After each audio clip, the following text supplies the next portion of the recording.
ही माझी मुलगी सान्विका. योगाभ्यास करणं ही काळाची गरज बनली आहे. त्याची सवय लहानपणातच लागावी म्हणून तिला योगाभ्यास शिकवला. तुमच्या मुलांना पण सवय लागावी असं वाटत असेल तर व्हिडिओ नक्की बघा आणि शेअर करा. सर्वात आधी पद्मासनात बसा आणि ज्ञानमुद्रा करा. डोळे बंद करून घ्या आणि आता ओंकाराचा जप करणार आहोत. ओम.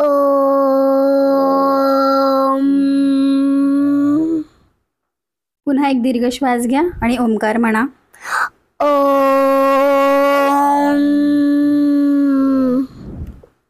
गुरुवंदना. गुरु ब्रह्मा गुरु विष्णू गुरुदेवो महेश्वरा गुरु साक्षात परब्रह्म तस्मै श्री गुरवे नमः. ओम शांती शांती शांती. आता हात एकमेकांवरती घासा आणि ते हात चेहऱ्यावरती लावून घ्या आणि सावकाश डोळे उघडा. Butterfly pose. हे आसन केल्याने फ्लेक्झिबिलिटी वाढते आणि मुलींसाठी हे आसन खूप उत्तम आहे. बटरफ्लाय पोज मेन्स्ट्रुअल प्रॉब्लेमसाठी उत्तम आसन मानले जाते. बद्ध कोणासन. या आसनामध्ये दोघं पायाचे तळवे एकमेकांना जोडून कपाळ जमिनीला टेकवण्याचा प्रयत्न करायचा आहे. या आसनाने फ्लेक्झिबिलिटी वाढण्यास मदत होते. कॅट पोज आणि काऊ पोज. हे आसन डायजेस्टिव्ह सिस्टीमसाठी उत्तम आसन आहे. या आसनाने मणक्याला मसाज मिळतो आणि पोश्चर सुधारण्यास सुद्धा मदत होते. यालाच मार्जरी आसन असं सुद्धा म्हणतात.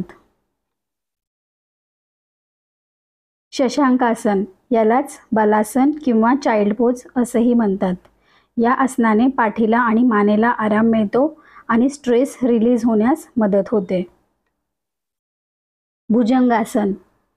भुजंगासन हे पोटावर झोपून करण्याचे आसन आहे. या आसनामध्ये पोटावरती झोपायचं आहे.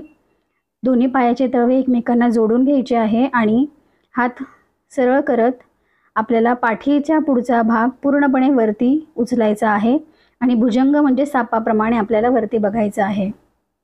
पूर्ण भुजंगासन. या आसनामध्ये तळपायाला डोकं टेकवण्याचा प्रयत्न करायचा आहे. या आसनामुळे थायरॉइड ग्रंथीचे कार्य सुरळीत राहते आणि मणक्याला मजबूती मिळते.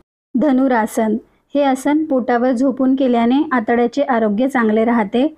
गॅसेसचा त्रास कमी होतो तसेच मणक्याचे आरोग्यसुद्धा चांगले राहते.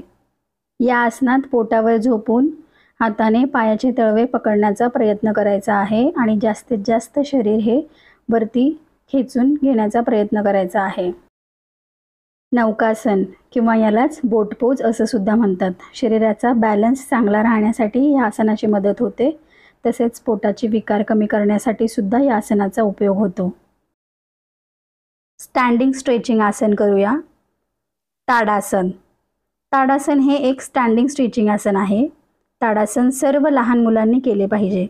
या आसनाने उंची वाढण्यास मदत होते तसेच शरीर बॅलन्स राहण्यास सुद्धा मदत होते. या आसनात शरीराचा संपूर्ण भार हा आपल्या पायाच्या तळव्यांवरती किंवा बोटांवरती घ्यायचा आहे आणि शरीर जास्तीत जास्त वरती ताणायचं आहे. याने मुलांची उंची वाढण्यास मदत होते. वीरभद्रासन किंवा वरियर पोज. या आसनाने शरीराचा बांधा सुधारतो आणि बॅलन्ससुद्धा इम्प्रूव्ह होण्यास मदत होते.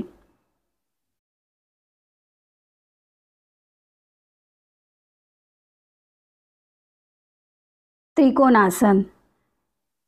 या आसनाने शरीराचा बॅलन्स नीट होतो आणि मसलसुद्धा स्ट्रॉंग होण्यास मदत होते.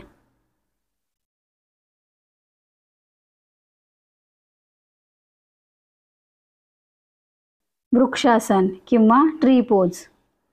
या आसनाने शरीराला बॅलन्स साधला जातो आणि मुलांची एकाग्रतासुद्धा वाढते. एका केंद्रबिंदूवरती नजर स्थिर ठेवून हे आसन केल्याने बॅलन्स चांगल्या पद्धतीने साधला जातो. त्यामुळे मुलांची एकाग्रता वाढण्यास मदत होते. सूर्यनमस्कार. जो सर्वांग सुंदर व्यायाम प्रकार आहे त्याचे असंख्य असे फायदे आहेत. वजन कमी करण्यासाठी, एकाग्रता वाढवण्यासाठी, मसल स्ट्रॉंग होण्यासाठी, पचनसंस्था सुरळीत राहण्यासाठी, सर्व ग्रंथींचे आरोग्य चांगले राहण्यासाठी, त्वचेचे आरोग्य चांगले राहण्यासाठी असे सूर्यनमस्काराचे असंख्य फायदे आहेत. 21 जून या आंतरराष्ट्रीय योग दिनानिमित्त तुम्ही तुमच्या मुलांकडनं सूर्यनमस्काराचा एक सेट नक्कीच करून घ्या आणि सूर्यनमस्कार करण्यासाठी त्यांना प्रोत्साहित करा. शवासन. सर्व योगासने झाल्यानंतर शवासन हे केलंच पाहिजे. शवासनामध्ये बॉडी पूर्णपणे रिलॅक्स होण्यास मदत होते.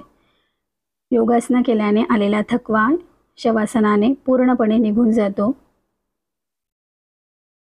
जमिनीवरती आपल्याला निश्चितपणे शवाप्रमाणे पडून राहायचे आहे. सर्वपणे ताण तणाव या आसनाने दूर होतो आणि बॉडी रिलॅक्स होण्यास मदत होते. अशा प्रकारे ही सर्व योगासने तुम्ही तुमच्या मुलांना शिकवा आणि हा व्हिडिओ जास्तीत जास्त लोकांपर्यंत शेअर करा, जेणेकरून मुलं योगासनं शिकतील आणि त्याचा अभ्यासही करतील. माझे व्हिडिओज फक्त तुमच्या आणि तुमच्या मुलांच्या चांगल्या आरोग्यासाठी. पुन्हा भेटूया. धन्यवाद.